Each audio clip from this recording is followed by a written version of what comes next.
Patrícia, olha, estou super feliz. Este é o primeiro podcast da Woman Harmony e estou muito grata de teres aceitado o meu convite de estares aqui. Eu, quando pensei em fazer este podcast, foste a primeira pessoa que me vieste à cabeça, portanto, estou super feliz de estás aqui. Obrigada. Que honra. Acho que é super interessante hoje o tema que vamos trazer aqui, porque o objetivo deste podcast é falar sobre a harmonia, é falar sobre a relação que o eu, o nosso ser, tem com o espaço que habita. E queria que nos falasses muito sobre o teu trabalho, que são as práticas somáticas, o movimento e as práticas somáticas, e como é que ele se relaciona com o espaço, inclusivamente como é que as pessoas depois podem fazer esta prática na sua própria casa. E então, mas antes de mais, vamos brindar, não é? Ao primeiro de muitos. Ao primeiro de muitos, vamos ver como é que isto corre. Vai correr bem, já está correndo. Este já é maravilhoso, portanto, tu és uma caixinha de surpresas, porque fazes muita coisa, tu escreves livros, Sim. tu fazes cremes, misturas de óleos, misturas de chá, tu és assim, uma alma de saberes femininos e saber cuidar, acima de tudo. E queria saber, queria que partilhasses connosco, quem é esta Patrícia? Antes de mais nada, obrigada. Estou muito honrada, feliz, muito sucesso. Que seja o primeiro de muitos, com esse olhinho aí cheio de brilho e vontade de ganhar o mundo. Então, essa Patrícia é uma pessoa que é isso. Eu acho que eu entendi desde muito cedo que eu vivencio o que está à minha volta e eu vou me relacionando com isso. Então o ambiente para mim ele é fundamental, né? Eu sou muito empática nesse sentido. Então se eu estou num lugar com muito barulho, onde as pessoas falam muito, ou um lugar escuro, o meu corpo ele responde, e foi isso que eu comecei a perceber desde muito cedo. Eu não tinha exatamente a noção, mas eu acho que essa minha entrada nas práticas somáticas veio dessa minha percepção de entender que o corpo responde ao externo. Então, sim, estar num ambiente com iluminação natural, num ambiente onde tem os passarinhos cantando lá fora, e com planta, e com cuidado, né, quando a gente vai receber as pessoas, o nosso corpo ele reage de uma forma diferente. Se tivesse tudo de qualquer jeito, se tivesse escuro, né? E pronto, e as práticas somáticas é o cerne do meu trabalho, porque eu convido as pessoas a entrarem em contato com esse corpo que está o tempo todo respondendo ao externo, mas que a gente não se dá conta, porque a gente está muito no automático, né? Sim, então, sim. É aquele convite para a pessoa perceber como é que estão os braços, como que está a minha respiração. Respiração é uma coisa tão essencial e automática, né? Mas ao mesmo tempo que é tão rica quando a gente traz consciência para reparar como a gente está respirando, ou em que lugar do corpo a gente está respirando. E a prática somática, ela veio, eu já trabalho com movimento desde sempre, mas até então era um corpo que se move, que eu já tinha noção de que movia mais do que carnes e ossos, mas que eu comecei a perceber cada vez com mais profundidade todo esse movimento que acontece na nossa mente, que acontece nas nossas emoções, que acontece no nosso comportamento, porque quando eu tenho um corpo mais flexível, eu tenho um comportamento mais flexível, é mais fácil de eu me adaptar com aqueles tropeços que vão acontecendo no dia a dia. E é isso, e falando agora contigo, passa mesmo esse filme na minha cabeça. Eu estou voltando para, 15 anos atrás, mais 20 anos atrás. Nesse momento eu estou dando aula de ginástica dentro de uma academia de São Paulo, que é uma das maiores que tem em São Paulo, que é a Runner. E lá era muito engraçado, porque eu já percebia que como que eu vou dar aula de alongamento dentro de um ginásio onde as pessoas passam, lá era assim, passava por dentro da sala de musculação, então tinha todos os barulhos de máquinas, fora aquela música estridente que todo mundo tem no ginásio. Sim, uma música que até que é para ti. É motivante, não é? Exatamente. Cheia de energia para nós mesmos estarmos ali a fazer os exercícios todos com aquela energia toda. Exatamente. Então tem um porquê das cores que se usam no ginásio também. Então você não vai ver um ginásio pintado com verde clarinho, porque não é suposto, né? Então tem as paredes laranja, tem aquela música, os professores gritando, todo mundo falando vamos, deixa de moleza. E aí como que a pessoa entra na sala para fazer um alongamento? Sendo que ela vem extremamente pilhada. Ok, tu fazias então na tua prática nesse ginásio, fazias alongamentos, é isso? Também. Era essa que eu fui perceber, estou percebendo agora falando contigo. Então quando eram aulas de alongamento, eu já colocava um incenso, eu já desligava todas as luzes da sala, porque eram salas de vidro, então entrava a luz de forma indireta, mas entrava. Eu já virava os alunos, lá no Brasil a gente tem um palco, que é onde o professor sobe para dar aula, porque as salas são gigantes. Eu invertia. Por quê? Porque se eu estava no palco, as pessoas enxergavam quem está treinando lá fora a musculação. Então eu inverti a sala justamente. E perdi o foco nelas próprias. Exato. Então já começava daí, não colocava as pessoas de frente para o espelho, que era suposto, porque eles gostavam de se enxergar no espelho. Então eu já mudava tudo. Só isso já fazia a pessoa ter consciência, só que eu não percebia, era intuitivo. E aí eu mudava o tom da minha voz. Então era muito engraçado porque a minha rotina eram tipo, 5 aulas que eu dava, uma atrás da outra. Então eu dava uma aula de step, com músicas super animadas, gritando, e depois eu dava uma aula, de body pump, que era força, e depois ia para alongamento. Eram 3 Patrícias diferentes. Pois. Completamente. Então eu baixava o tom e aí os alunos faziam assim, agora vem a parte do alongamento. Exatamente, todo mundo abaixando o tom, respira. E daqui a pouco já vinha de novo a outra. Já era prática somática, só que eu não tinha consciência. Pois. E já tinha essa identidade ou identificação, como que o corpo responde ao ambiente externo. E eu tinha feedback, só que eu não entendia muito bem quando eles faziam esse tipo de brincadeira, tipo dos personagens. Eu tinha consciência que eu criava personagens, mas eu não tinha noção do quanto isso impactava o corpo. As pessoas. Exato, o corpo das pessoas. Isto no fundo também apela um bocadinho aos sentidos das pessoas, não é só o tato, mas também o olfato, o ouvir, não é? Sim. E portanto, não só a aula era adaptada ao ambiente em que se estava, mas também as próprias coisas que se faziam no ambiente, que tu há bocadinho ainda não estávamos a gravar, mas já estavas a referir que tu próprio fazias já assim umas coisinhas no próprio ambiente.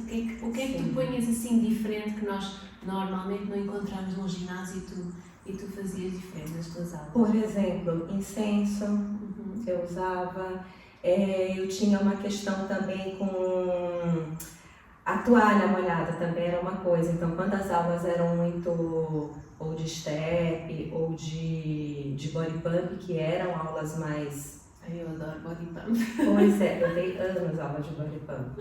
Tudo bem que eu mudava um bocadinho a coreografia, porque tinha que ter o meu charme, né? Exato.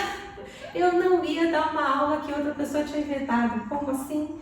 E sempre o coordenador brigava comigo, até o dia que ele não brigou mais, ele já entendeu e tá tudo certo.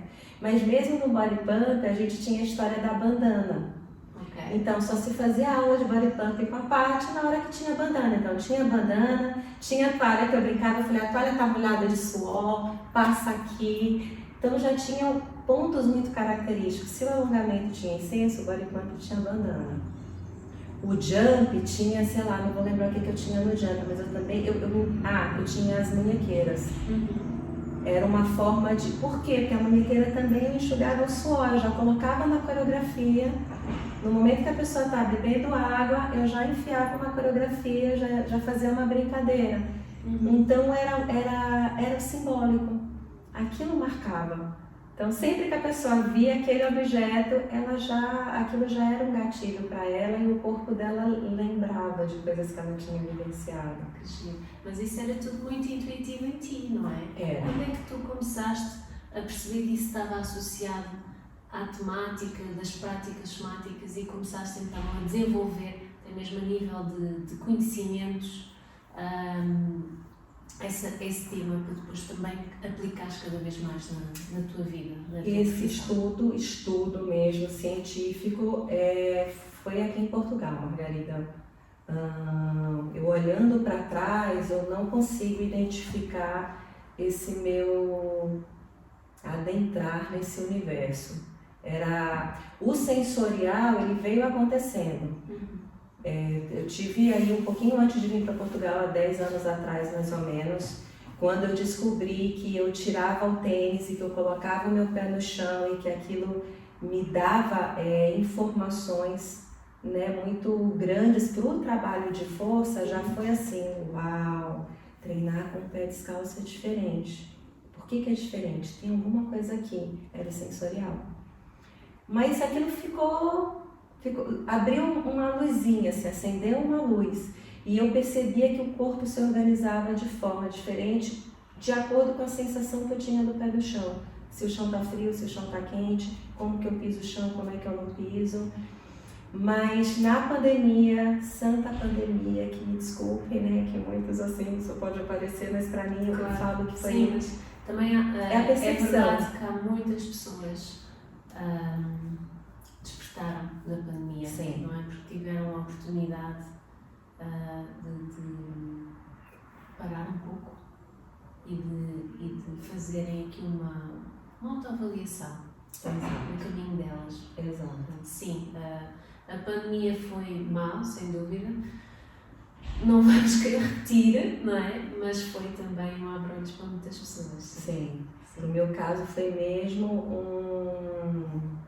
um marco assim muito forte, pessoalmente falando, inclusive nas minhas relações, mas também no lado profissional, porque na pandemia aí o universo da educação somática se abriu, porque na verdade eu fiz todas as minhas formações com o pessoal do Brasil, e isso só foi possível porque estávamos em pandemia e aí veio o mundo online e pronto. Então foi aí que eu comecei a estudar, e aí foi muito engraçado, porque assim, o que eu vivenciava na prática, eu fiz um caminho um pouquinho diferente da maioria das pessoas talvez, que estudam e vão experimentar. No meu caso eu já tinha vivenciado na prática.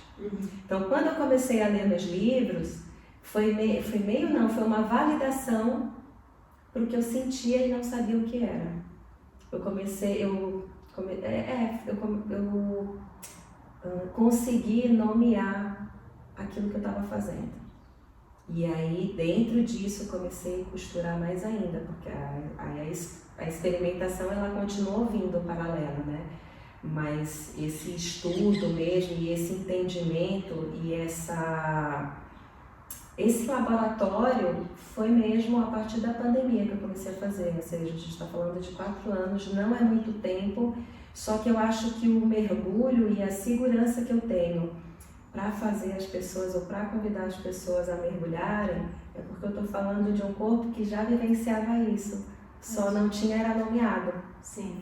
Então, em termos de como professora de educação física, eu tenho 25 anos. Apesar de ter essa carinha fofa. É verdade. Tens uma cara. Mas eu vou fazer 50 anos. E desde os 4 eu trabalho com dança. Eu comecei a dançar com 4 anos. Eu acho que a dança também me despertou muito isso, porque tem esse lugar da arte. Sim. E a arte é simbólica e a arte fala do que vai aqui dentro, né? Quando tu escreve super bem, você escreve. Quando você faz alguma coisa na culinária, sim, é arte.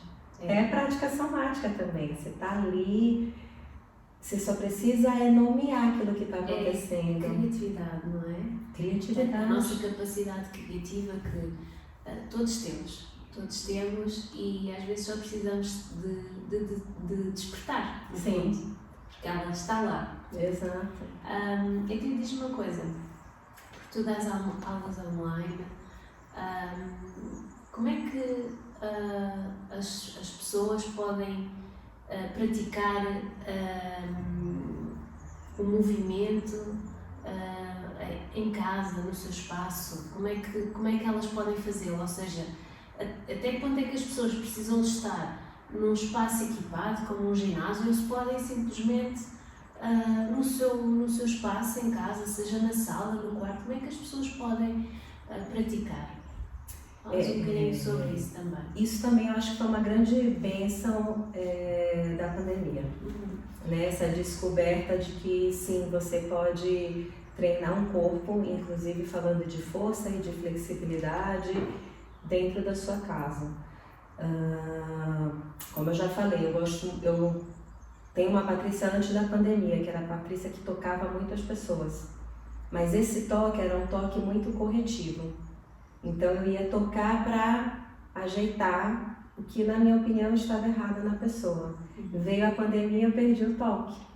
Então eu comecei a ficar num direcionamento verbal, mas ao mesmo tempo me veio também a história dos limites. A pessoa dentro de casa é uma pessoa que é muito diferente de uma pessoa que vem até mim no meu espaço. Porque dentro da casa dela tem todos os registros, tem todas as digitais da casa. Ela está ali no personagem da Margarida mãe, a Margarida dona de casa, que também vai fazer ginástica. Sim. Então, assim, uma coisa que eu falei muito para os alunos quando a gente começou o online, eu falei, separa 2 metros quadrados para ti. Então, é no cantinho. Pai, vai ficar muito apertado, vamos usar isso a nosso favor. Mas era importante a gente delimitar aquele lugar onde vai ser a sua prática. Porque isso fala de delimitar um tempo para você. Sim. Então, sim, é óbvio que isso sempre foi possível, não. Aconteceu de eu estar dando aula e passar o marido da aluna atrás e eu fazer de conta que nada aconteceu, porque no começo era essa coisa que a gente não tinha os limites. Mas se você conseguir separar, não é que você vai montar um quarto para treinar, não é isso, eu estou na minha sala, mas naquele momento que eu vou estar comigo e que eu vou treinar, eu separo aquele cantinho, coloco a cadeira, afasto e pronto. Essa metragem aqui é só minha, é o meu momento. Sim, peço também, se a pessoa convive com mais pessoas em casa, para naquele momento as pessoas não incomodarem. Exatamente. E o que é que tu recomendas as pessoas terem nesse espaço que elas criam para poderem dar a aula? Assim, da mesma forma em que se elas estivessem aqui no teu espaço, tu se calhar colocavas o incenso, a vela.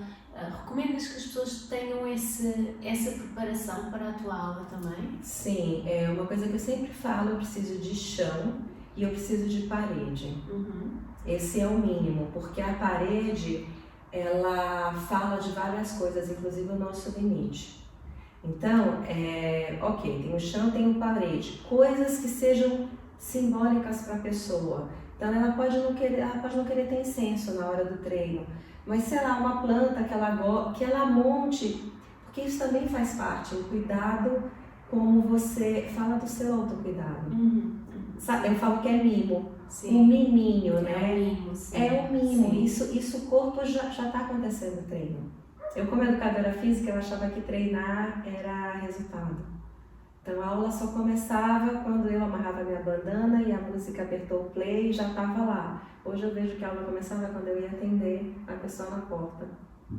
E quando a gente tinha os olhares e é a mesma coisa. Então separei um tempo para fazer, pronto, eu vou lá, tem gente que gosta de vela, ou água, porque você vai precisar se hidratar, ou se não é água, é um chá. Não são coisas tão trabalhosas e tão difíceis, mas é mesmo o meu momento, então tem que ser momento para a gostoso. pessoa, então no fundo é permitir que a pessoa também crie um espaço sagrado para ela. Exato. Não é? Porque eu defendo muito isto, não é? A nossa casa é a extensão da nossa essência. Sim. Portanto, é mesmo preparar esse espaço. Aliás, eu defendo que a pessoa já viva com a simbologia e com tudo aquilo que a pessoa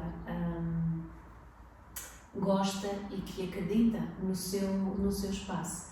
Mas ainda trazer isso para um autocuidado que traz tantos benefícios, que são as práticas somáticas, trazer isso também para esses tais 2 metros quadrados, é muito especial. Acho que é mesmo esse mimo que tu falas que é sem dúvida o início da aula, não é só os exercícios, mas sim o início da aula. Sim. E é o que o corpo registra também, porque ele registra a intenção e ele registra a tua... é a intenção, é aquele momento onde você vira a chavinha e você para, como se parasse o mundo lá fora. Desliguei o telemóvel, coloquei no modo avião e agora sou eu. E, enfim, estou pensando aqui, por exemplo, você falou, dos cremes, como que eu cheguei nos cremes? Eu cheguei nos cremes por um acaso, porque foi a partir de mim. Eu falo para as meninas, passem a mão na mão, percebam como é que tá. Vamos passar um creminho? Você já fez comigo. Então tem um creminho, tem um óleo, porque, cara, tem as propriedades dos óleos essenciais, mas não é só as propriedades, não é só a parte concreta.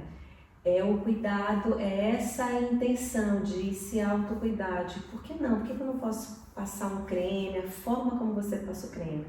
Às vezes a gente compra um creme de milhões e você não está nem percebendo o que está passando, né? Às vezes você compra um super baratinho na farmácia, mas você vai lá, o resultado é outro. Sim. E eu recordo-me das aulas que nós tivemos juntas e para mim foi uma bênção gigante, porque até tu dizes-me, repara nas tuas mãos, não é? Só o reparar, só o olhar, isto é uma prática somática. Não é preciso a pessoa fazer abdominais e trepar paredes, etc. Repara nas tuas mãos.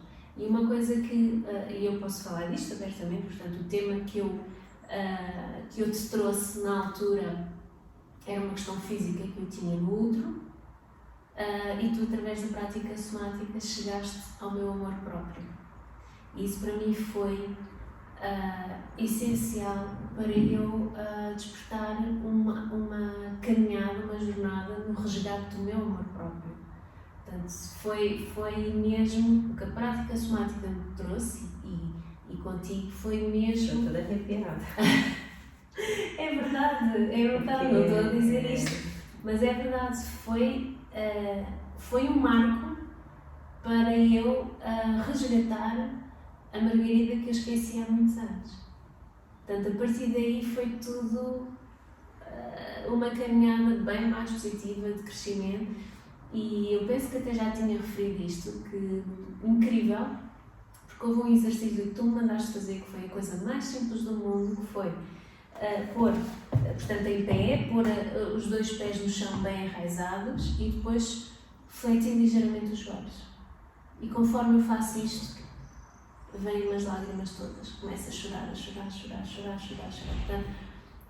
o que eu acho que a prática somática nos traz, acima de tudo, é uma consciência da energia das nossas emoções que ficam tatuadas, não é? No nosso corpo. E que nós, se calhar, foi uma situação que nos marcou, mas que ficou lá no passado e já não voltámos a ter contacto com esta pessoa, com esta situação, não interessa, mas aquilo está marcado no corpo. E a prática somática permite-nos libertar também essas memórias, não é? Corporais. Eu acho isso eu acho que toda a gente devia fazer. Acho que é lindíssimo. E ainda para mais ter esta possibilidade de fazer no nosso espaço, no nosso lar, acho que é das coisas mais bonitas que existem. É muito potente mesmo, porque é como eu estou te falando, sim, teve muita pesquisa, muito estudo, mas foi muito experiencial. A prática somática ela também fez isso comigo. Esse perceber esse corpo, todos esses registros que estão ali nele. E eu converso muito com as pessoas que é sobre a gente ter a certeza de que esses registros eles vão estar com a gente até na hora que a tampa do caixão fechar, ele vai estar lá. Porque ele forma o nosso corpo. A questão é, eu posso criar vários outros registros. Então, quando eu crio um registro, que eu tenho um tempo para passar um creme, para mim é um novo registro, se eu nunca fiz isso. Quantas mulheres que chegam até mim e que me falam, eu vou fazer o creminho, vamos lá, gente, passa o creme, aí a pessoa tá assim, e agora? Já foi. Eu, não, volta. Vamos lá, percebe a mão, as unhas. Ai, mas minhas unhas são horríveis. Eu falei, não é mudar esse nosso olhar, porque a gente tem um olhar muito crítico com a gente mesmo. É. né? Olhar para o espelho e olhar para além das rugas, do cabelo que está desgrenhado, ai, da perna que está com celulite, é olhar para aquele corpo com o respeito que ele merece ser visto, que é o que ele conta uma história gigantesca. Então, eu acho que a prática somática, ela ajuda a gente a mudar essa perspectiva, né? Não é do dia para a noite, mas ela traz esse lugar de olhar no espelho e olhar uma outra Margarida, que também é essa que tem celulite, mas que, né, tem muito mais vivências. E muda muito a forma como nós não só olhamos para nós, mas como estamos. Sim. No aqui e no agora. Olha, e diz-me uma coisa, onde é que as pessoas te podem encontrar para terem acesso a esta maravilhosa Patrícia e mudarem as vidas delas também? Bom, esse espaço aqui que você está, que é o meu cantinho, é o meu reduto, eu realmente me sinto aqui. E este espaço fica em Carcavelos, São Miguel das Encostas. Sim. E estão todos convidados a virem aqui, a tomar esse chazinho, a escutar os passarinhos. E também pelo Instagram. Muita coisa aqui no espaço. Dinamizas aqui, sim, não só as aulas, mas também fazes aqui, ainda agora no sábado, tiveste aqui uma ação de voluntariado para uma associação para as pessoas fazerem rosas em crochê, não é? Sim, portanto, sim. É engraçado porque estavam aqui com o objetivo de fazerem algo para ajudar, mas também mais uma vez pela percepção, e neste caso das mãos, não é? Isso é realmente, de novo, o encontro de sábado, sim, ele foi somático, inclusive para mim, porque a nossa mente, ela realmente, ela é uma bênção, ela conta várias narrativas e várias mentiras, mas ela também nos protege muito e muitas vezes essa proteção é necessária. Então, no caso do encontro de sábado, foi muito engraçado porque as mulheres estavam aqui e 3 sabiam fazer crochê, as outras 7 nunca tinham pego numa agulha, literalmente, eu me incluía nelas. E a gente ali naquela confusão e demos risadas e tudo, mas até então, Patrícia estava assim, eu estou junto com as outras mulheres por uma causa, porque no caso dessas rosas eram rosas para chamar a atenção sobre a violência contra a mulher. Então faz parte de um movimento que é internacional, por isso que tem a cor da rosa, tem todo um processo aí por trás. Então, a causa era a violência doméstica. Então, cada rosa representa mulheres que sofreram algum tipo de violência, e não só doméstica, e que sobreviveram, porque muitas vezes a violência física, a gente tem, eu sei aqui no Portugal, mas no Brasil os números de feminicídios são gigantes, né?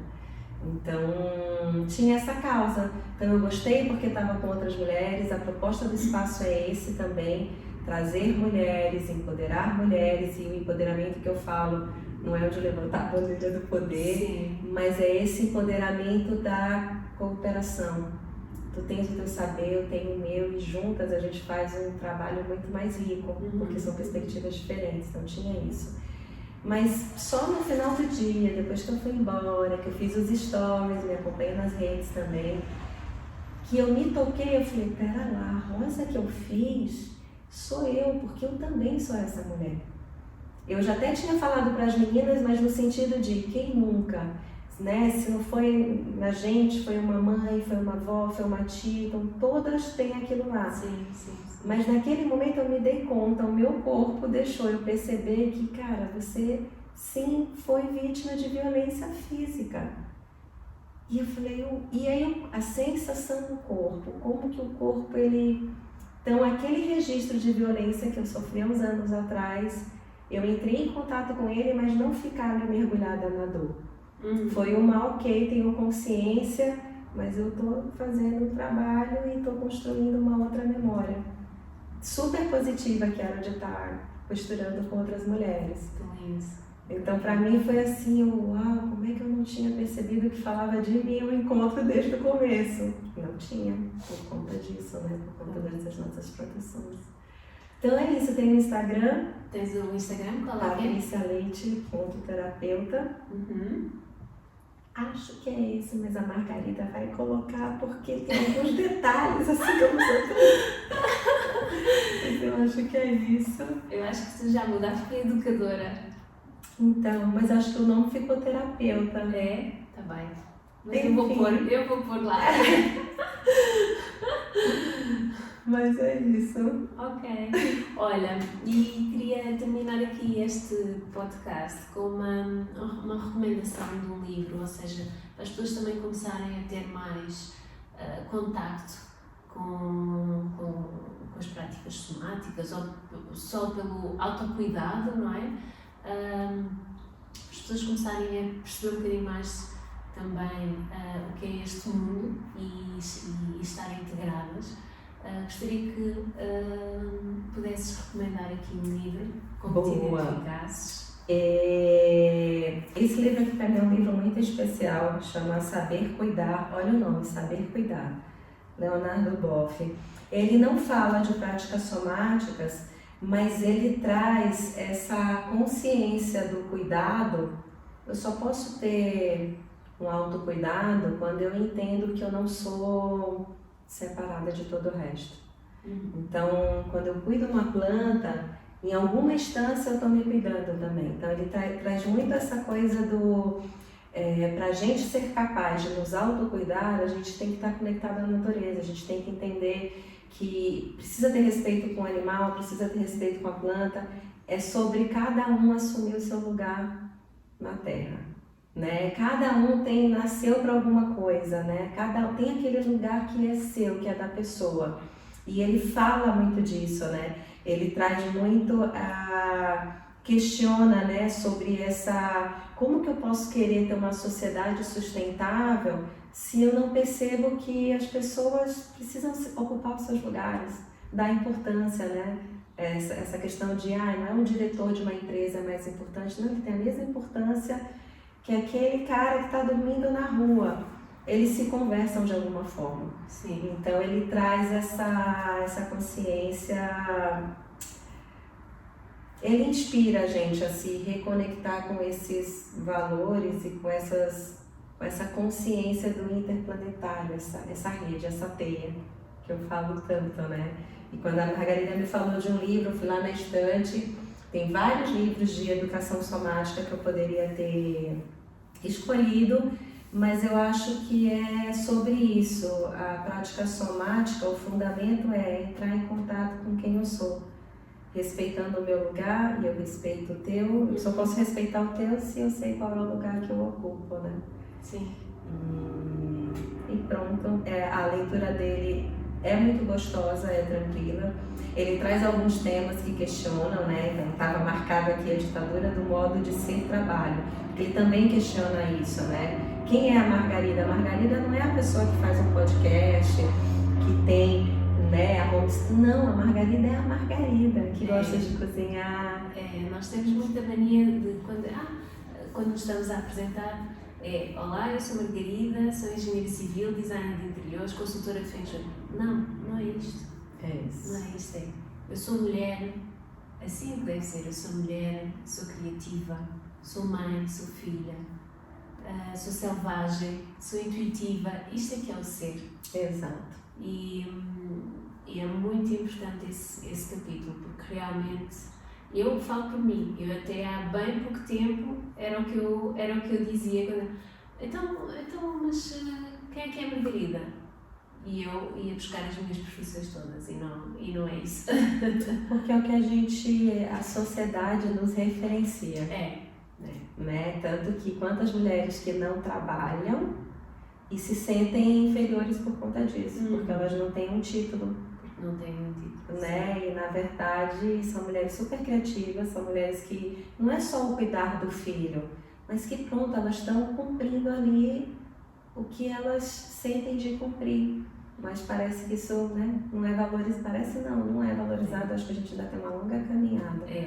Nós temos que valorizar o ser e não o ter. Exato. Sim. Então fica a dica. Esse livro é muito bom mesmo, Margarida. Uau! Até eu fiquei curiosa com ler.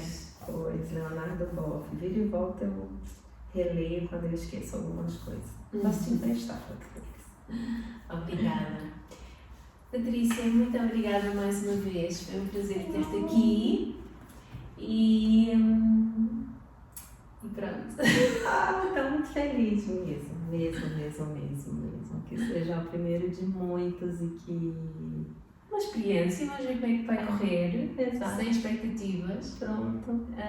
Mas que acho que era muito importante porque trazer esta relação para as pessoas é sem dúvida algo que ajuda também aqui a autoconsciencialização. Obrigada. Beijo. Até a próxima. Até a próxima. E agora? Tchau. Tchau. Adeus.